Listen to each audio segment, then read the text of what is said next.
Quando a gente se depara com as páginas do Antigo Testamento, nós caímos em duas tentações opostas. A primeira é dizer, isso aqui é Antigo Testamento, não tinha o Espírito Santo, etc. E a segunda é desenvolver teologias absurdas para justificar Deus, no sentido de que aparentemente Deus concordava com os absurdos que aconteciam no Antigo Testamento, como este que nós vamos ler aqui agora.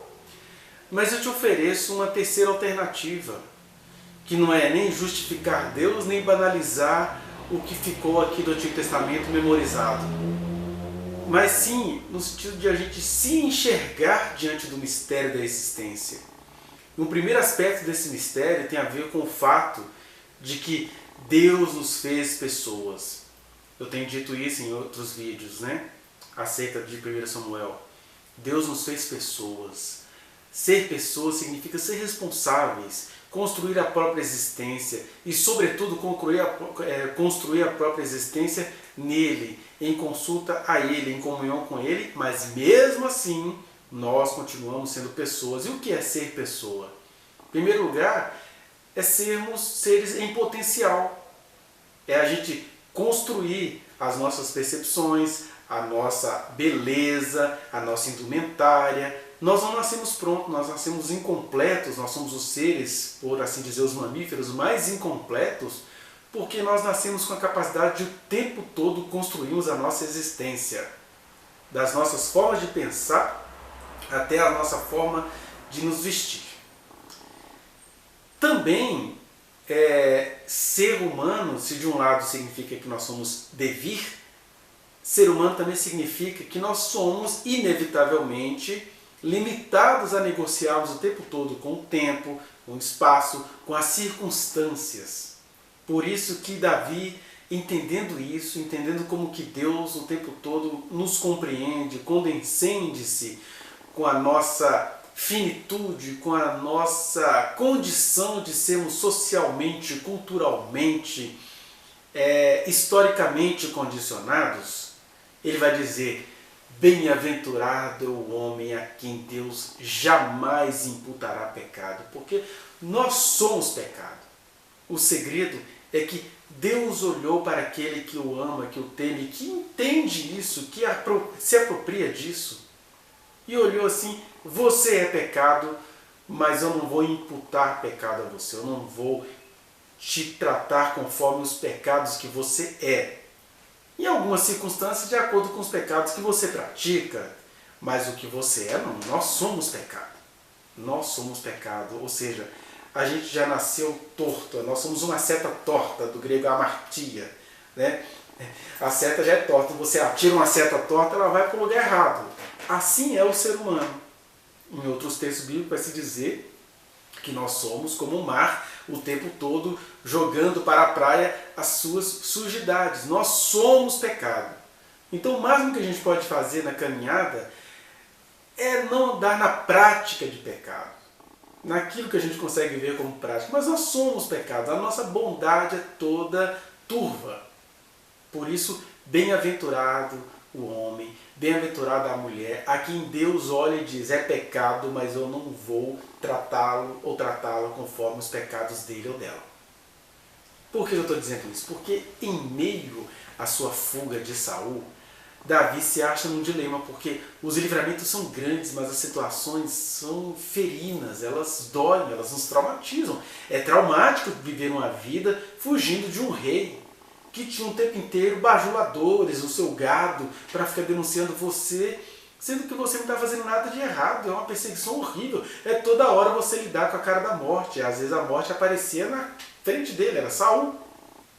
Então, em 1 Samuel capítulo 27, versículo 1, disse, porém, Davi consigo mesmo: pode ser que algum dia venha eu a perecer nas mãos de Saul, porque você ter vitórias não significa você deixar de ser humano. O medo é real. Nós não precisamos temer a vida. A nossa vida está em Cristo Jesus. Mas a existência se impõe. Andar numa rua escura sem nenhuma luz é amedrontador. Encontrar com alguém num breu com os olhos vermelhos, que você não sabe se é ser humano ou se é entidade, é amedrontador. e não saber se você vai escapar de uma próxima em relação a Saul, porque é aquela coisa, olha, eu tive Saul nas mãos por pelo menos 2 vezes, mas eu amei a vida dele. Agora, eu sei que o Senhor me ungiu para ser rei de Israel, mas eu também não sei o que significa isso. E aí, o medo é bem-vindo, o Senhor recebe o nosso medo. Então ele fala assim, pode ser que algum dia venha aí eu perecer nas mãos de Saul. Nada há, pois, melhor para mim do que fugir para a terra dos filisteus, para que Saul perca de todas as esperanças e deixe de perseguir-me por todos os limites de Israel. Então Saul fica sabendo que Davi se foi para a terra dos filisteus, ele para de perseguir Davi, está lá. Agora eu posso até dizer, é um traidor, é um idiota, é aquela coisa de ter de dar 2 passos para trás para dar o grande salto. Só que Davi não sabia disso, ele só estava mesmo tentando dialogar com o seu trauma. Que é importante a gente aprender isso. A gente precisa dialogar com o nosso trauma. Se não tem jeito de você fugir, se o futuro é incerto, vamos recuar naquilo que é possível. Ele era ali um peregrino, um marginal em relação ao reino de Israel, então ele fazia o que lhe era possível. E aí ele foi a Aquis, rei de Gat, né? E ele diz a Aquis que ele está ali, que ele era um deserdado, ele era um sem sorte na terra de Israel, então que ele iria permanecer ali. Aí o texto vai dizer, nos versículos 7, vai dizer que Davi ficou 1 ano e 4 meses ali, ficou 16 meses na terra dos filisteus.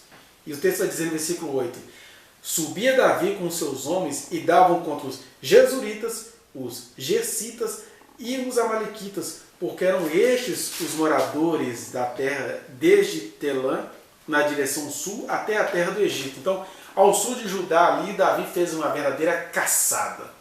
E o texto é trágico, é tenaz e é terrível, porque vai dizer assim, Davi fugia, ou melhor, Davi feria aquela terra e não deixava com vida nem homem e nem mulher. E tomava as ovelhas, os bois, os jumentos, os camelos e as vestes e voltava e vinha a Aquis. E quando Aquis falava assim, contra quem você se levantou hoje? Aí Davi dizia, contra o sul de Judá e o sul dos Jerameelitas e o sul dos Queneus. Davi não deixava com vida nem homem nem mulher para os trazer a Gat, pois dizia, vai que eles me denunciam para esse rei. E assim termina o capítulo, um capítulo curto de 12 versículos, né? E aí Aquis olhava para ele e disse, o menino está fazendo as guerras dele, vai ser meu servo para sempre.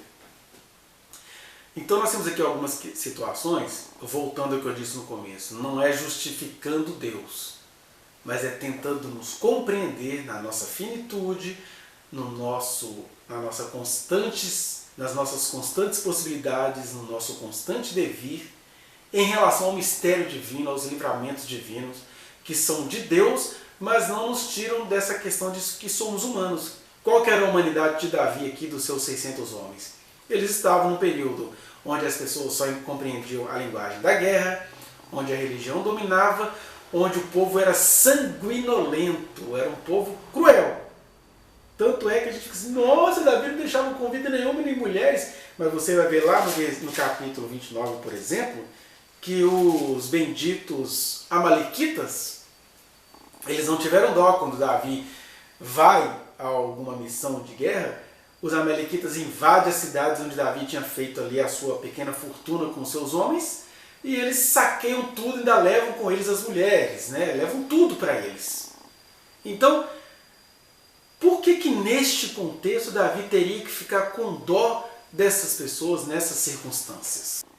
De fato, nós temos aqui Davi, independentemente do seu planejamento, a revelia das suas intenções, porque ele estava só tentando se livrar de Saul, mas até nisso, um homem segundo o coração de Deus vai agindo segundo o coração de Deus no seu inconsciente, como homens que abominam ao Senhor agem nas suas imbecilidades de maneira inconsciente, né? E aí, Davi estava aqui cumprindo um pedido de Deus. Eu tenho deixado para vocês aí na descrição do vídeo depois, atentem para esses vídeos, sobre o porquê de Deus ter de exterminar os filisteus, os amalequitas, etc. E fazer isso por meio do povo de Israel, num acontecimento único na história, né? Assista esses vídeos para você entender melhor essas questões. Aqui eu vou me ater no que está acontecendo com Davi. a revelia dos seus planejamentos, ele estava cumprindo uma missão que Israel nunca quis cumprir. Deus tinha mandado Saul acabar com os amalequitas. O que o Saul faz? Ele ficou com dózinha. Deus falou que era para tirar tudo, fôlego de vida de tudo. E aí o Saul trouxe bois, ovelhas, etc. e disse que era para sacrificar ao Senhor. E o Samuel, com muito ódio, tem um vídeo aí que vai falar sobre isso, né? Ele vai e despedaça Agag, que era o título de rei dos amalequitas. Mas os amalequitas eram um povo terrível, eles vão sobrevivendo, né? Os agagitas lá, os descendentes de Agag. E esses amalequitas terríveis só entendiam essa linguagem. Então o que Davi faz? Planejadamente ou não, ele faz uma tessitura sem ele perceber, porque ele está ali no território dos filisteus. Então ele tomou cuidado de, digamos assim, tecnicamente, não matar filisteus. Era demais essa traição. Por outro lado, ele ia matando jesuritas, gersitas e amalequitas, que eram povos que desde há muito vinham atormentando Israel. Eles tinham um costume mínimo, para não falar dos outros costumes deles. Qual era o costume mínimo desses povos? Eles esperavam Israel fazer toda a semeadura, plantação. Na época da colheita, eles iam e saqueavam tudo. Era assim que os amalequitas se constituíam. Então Davi nem estava mentindo para Aquis quando ele falava assim, que ele estava indo contra o sul de Judá e o sul dos Jerameelitas e o sul dos Queneus, porque de fato esse povo estava, aqueles povos nômades, ciganos de mau gosto, digamos assim, estavam ali todos prontos para saquear. E eles fizeram isso com Davi quando eles tiveram a primeira chance, quer dizer, apesar da mortandade pela qual eles haviam passado, eles eram invencíveis, eles eram imbrocháveis. Quando Davi deu uma bobeira ali, eles invadem tudo que Davi tinha e saqueiam tudo e levam as mulheres deles, conforme a gente vai ver no capítulo 29. Mas o que eu estou te dizendo é isso, que mesmo Davi achando, ou a gente lendo essa passagem com olhos moralistas do século 21, Davi só estava sendo o que ele podia ser naquelas circunstâncias, naqueles tempos históricos. E o que ele podia ser ali? Cumpridor daquilo que Israel se recusava a cumprir, que era ter de exterminar aqueles povos que só entendiam a linguagem da salvação, quem ali fosse salvo. Aqueles povos só entendiam a linguagem da salvação por meio da morte. Por meio da morte. Eu sei que é difícil a gente imaginar Davi matando homens e mulheres inocentes, que não eram tão inocentes assim, porque a hora que eles tivessem a chance, eles iriam saquear territórios dos outros. Né? E naqueles tempos não existiam leis gregas nem romanas, existia a lei da selva, e aí Davi, naquele período histórico de lei da selva, fazia como podia. E o que ele podia fazer na terra dos filisteus? Sair exterminando povos que há muitos deveriam ter sido exterminados pelos israelitas, que eram tão idólatras quanto aqueles povos e não os exterminavam. Até aqui a gente consegue entender, não é verdade? Porque de fato nós temos aí algumas questões. Os amalequitas, jesuritas e gersitas, esses povos nômades cruéis que saqueavam as riquezas dos povos que eles podiam, especialmente as de Israel, porque tinha um elemento espiritual aí, você só pode pensar das duas uma, ou que quem tinha de ser salvo ali só iria entender a linguagem da morte, porque era a única linguagem que eles entendiam, ou que nem todo ser humano que nasce é um projeto divino, né? Entre esses seres humanos eu coloco, a menos que Deus intervenha, eu coloco, por exemplo, seres humanos instalados na barriga de uma menininha de 9, 10 anos de idade que vem tentando sobreviver a estupros desde os 6 anos de idade. Pelo menos 2 casos ficaram famosos de 2020 para cá, olha, pouco tempo. Um caso aqui em Minas Gerais, em Pouso Alegre, se eu não me engano, e um outro caso no Espírito Santo, 2 garotinhas que vinham sofrendo violência sexual dos 6 aos 10 anos. No caso da de Minas Gerais, ela se pega grávida de gêmeos do padrasto, do demônio drasto. E eu vou dizer o quê? Que isso foi um projeto divino na vida daquele serzinho? Não. Então, claro que não foi, tanto é que foi abortado. Porque quem Deus quer que nasça, nasce. Às vezes a gente tem de ter essas concepções aparentemente secas, mas profundamente responsáveis acerca da existência. A gente tem de ter esse pragmatismo responsável com a existência que se nos apresenta. Eu não posso entender como projeto de Deus que uma criança fique grávida de muitas violências sexuais. Isso é um produto biológico, o espermatozoide entrou no óvulo ali, não depende de amor, nem do que está certo, nem do que está errado, entrou ali. E assim, possivelmente, esses povos. Daí também, Deus não moralizar em cima disso. Deus chega e diz, olha, essas pessoas precisam morrer, porque quem é salvo aí só vai entender a salvação por meio da morte. Se você conseguir entender o que eu falei aqui, você entendeu também, deu um salto no entendimento da graça do Senhor. Eu estou fazendo essa meditação porque a gente não precisa ficar moralizando os atos de Davi aqui. Ele era quem ele podia ser. Eu também não estou com isso justificando treslocados da nossa geração, gente perversa, gente ruim, não. Hoje nós temos um outro contexto histórico e eu e você então jamais temos que usar isso como justificativa para as nossas maldades, porque nós somos habitados pelo Espírito de Deus. Nós somos a habitação de Deus. Deus vive em nós. Mas esse mesmo Deus que já vivia em Davi, como assim? Deus não pode se contaminar com o pecado? Que é isso, cara? Deus habita em mim e em você. Ele já está se contaminando com o pecado. Porque, antes de tudo isso, Deus é amor. E a nossa chance de nos purificarmos é Ele habitando em nós. Assim como a chance de um bebê de ficar limpo das suas próprias cacas, é papai e mamãe terem carinho de o limpar, por mais nojento que aquilo seja. Mas essa é a chance de um bebê. Assim somos nós diante do Senhor. Enfim, a gente poderia entrar em muitas meditações aqui, mas eu queria te chamar para isso. Primeiro, a gente não precisa ficar se concentrando se Davi mentiu ou não. Davi não mentiu, porque ele falou que estava atentando contra os povos do sul de Judá, e era isso mesmo.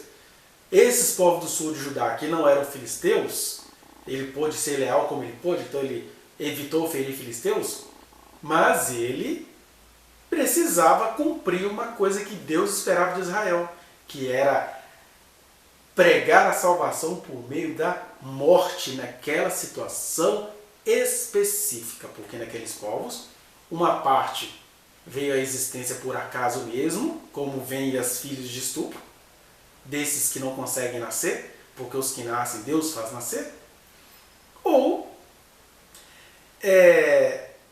eram pessoas que só iriam entender a linguagem da salvação. Aí acabam-se todos os moralismos, porque a existência é maior do que a nossa moral consegue suportar. Deus está de olho na salvação que Ele atua. E Davi cumpriu essa missão com muita precisão, e mesmo sem compreender o que estava acontecendo, e mesmo tentando livrar a sua alma de Saul, ele levou cativo para a vida eterna muita gente. E ele nem era cangaceiro, porque ele não fazia isso de propósito, ele estava tentando se defender. E defender-se neste contexto, sem trazer para nós, significava também ter de exterminar aquelas pessoas que elas tinham de ter sido exterminadas há mais tempo. É isso, assim, é trágico, mas ao mesmo tempo é profundo, é pragmático e é salvação, porque a graça do Senhor está assim, em se enlamear com as nossas limitações no mundo do Antigo Testamento. Tá, mas o que isso tem a ver comigo e com você? Tem a ver com esse fato de que a gente não precisa repetir isso que Davi teve de fazer, mas a gente pode continuar sendo responsáveis naquilo que nos diz respeito. E o que é que diz respeito a mim e a você? Que no nosso granjear, se você precisa ser um empresário, se você precisa educar seus filhos, se você precisa se compreender num relacionamento abusivo, seja um relacionamento conjugal, seja um relacionamento profissional, seja um relacionamento de mercado, em tudo isso, no seu devir, na sua construção, nas suas limitações históricos, sociais, antropológicas, culturais, de todas as dimensões que a gente possa abarcar ou que possam nos abarcar, a gente pode, igualzinho a Davi, contar com Deus. Porque é isso que faz de Davi um homem segundo o coração de Deus. Porque até na hora que ele foge de Saul, para que Saul não o persiga mais, ele pensando assim, eu não sei o que está acontecendo lá no céu, vai que Deus resolve entregar na mão desse homem, eu vou fugir. E em fugindo, ele cumpre a missão do Senhor, que era levar esse povo todo para a salvação. Amalequitas, Gesuritas e Exercitas. Povos ali do sul, nômades e tão maldosos quanto instável era a rotina deles. Né? Eram, digamos assim, apirus, hebreus do mal. Eram povos andantes que ficavam ali surrupiando a riqueza de outros povos. E aí vai o hebreu da fé, o Davi, o apiru, o peregrino, o andante, o errante. Em errando, ele estava acertando no nome do Senhor dos Exércitos e trazendo para nós hoje, no nome de Jesus, que nós sejamos como Davi, condenados a acertar. Porque essa é a nossa maior salvação. Pense nisso e peça ao Espírito Santo para te ajudar a aplicar isso na sua vida. Que o Senhor te abençoe. Se você tem gostado dessas reflexões, digamos assim, por vezes treslocadas, mas não sem fundamento, o fundamento está na salvação e na fé, se você tem gostado dessas reflexões, dê um like nesse vídeo, compartilhe, espalhe este vídeo, este e outros tantos. Inscreva-se neste canal, aperta aí o sininho para você receber as notificações, porque a gente tem tentado aqui todos os dias falar a palavra de Deus eterna que se encontra a partir desta palavrinha temporária escrita, arrumadinha, mas que não sequestra o Espírito eterno do Evangelho. Então inscreva-se nesse canal e se você quiser falar comigo de maneira mais pessoal, eu tenho deixado em todos os meus vídeos aí as minhas redes. Aí estou no Facebook, no Instagram e no próprio canal do YouTube. Né? Você pode me encontrar por aí, no Twitter também. É isso.